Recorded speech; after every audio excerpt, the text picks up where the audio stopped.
آخر پھر لانگ ایلیوڈیڈ ایویڈیڈ ملاقات ہو ہی گئی آج عمران خان صاحب کی ہمشیرہ عظمیٰ خان کی ان سے ملاقات ہو گئی اور وہ تمام افواہیں دم توڑ گئیں جو ان کی صحت کے بارے میں تھی.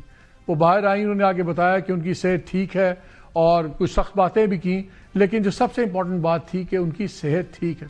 بہت غصے میں ہیں، اگین انہوں نے قیادت کے اوپر نام لیا، باتیں کی، وہ اپنی جگہ ہے. یہ خبر ہم آپ کو کل بتا چکے تھے کہ آج یہ ملاقات ہوگی، اور کیوں آپ کو میں نے بتایا تھا. پہلے آپ کل کی بات سن لیں، پھر میں اس کا آپ کو ایک ایڈ آن کچھ اور چیز بھی بتاؤں گا. میری اطلاع ایک اور بھی ہے. خبر یہ ہے کہ آپ لوگوں نے تھوڑا سا اس کو ٹھنڈا کرنے کی کوشش کی، ایک آفر دی ہے کہ نورین بی بی اور علیمہ بی بی ان کو تو الاؤ نہیں کیا جائے گا، لیکن میرے مطابق اطلاع کے مطابق کہا کہ جی عظمیٰ چلی جائیں، ان کی جو ہمشیرہ ہیں خان صاحب کی، اور علی ظفر چلے جائیں، یہ جا کے ملاقات کر لیں خان صاحب سے کل. اور اگر اس کے بعد آ کے کوئی سیاسی بیان بازی نہیں ہوتی اور انسٹیٹیوشنز کو ٹارگٹ نہیں کیا جاتا تو پھر آگے کے لیے چیزیں ہو سکتی. ہو گئی ملاقات، ہو گئی جیسے ہم نے آپ کو بتایا تھا. وہاں پہ کوئی پریس کانفرنس بھی نہیں ہوئی، لیکن دونوں میں سے ایک چیز ہو گئی. انہوں نے کہا کہ جن انسٹیٹیوشن کے خلاف بات نہ کریں، وہ انہوں نے کر دی، لیکن اس کے علاوہ سیاسی باتیں دوسری انہوں نے کہا کہ کچھ سخت باتیں میں اچھے الفاظ میں بتاؤں گی. جو دوسری خبر یہ تھی کہ ایک پیغام بڑا کلیئرلی کل دیا گیا تھا سہیل آفریدی صاحب کو بھی، جو چیف منسٹر ہیں.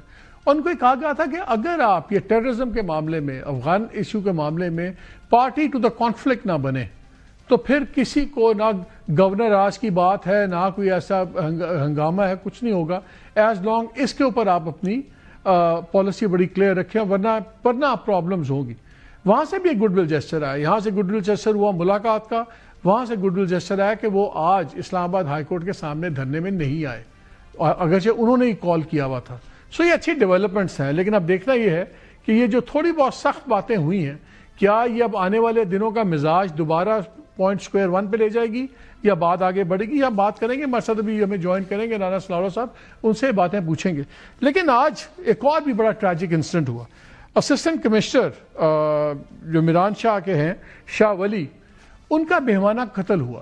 وہ اپنے اسٹاف کے ساتھ جیپ میں جا رہے تھے، پہلے جیپ پہ فائرنگ ہوئی، ان کو 4 لوگوں کو شہید کیا گیا، ایک راہگیر بھی شہید ہوئے، اور پھر ان کو جلا دیا گیا، ان کی گاڑی کو جلا دیا گیا.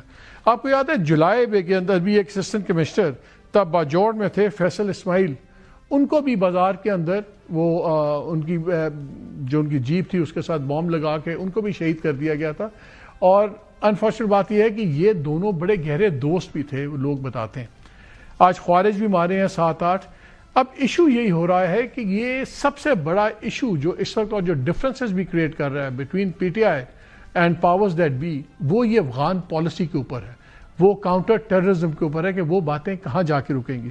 ان تمام چیزوں پہ بات کریں گے، لیکن ویری کوئکلی میں ایک اور بات آپ سے کرنا چاہتا ہوں کہ آج جوائنٹ سیشن تھا پارلیمان کا، اس میں ایک انٹرسٹنگ بل بھی تھا، اور وہ تھا مائنورٹیز کمیشن کا.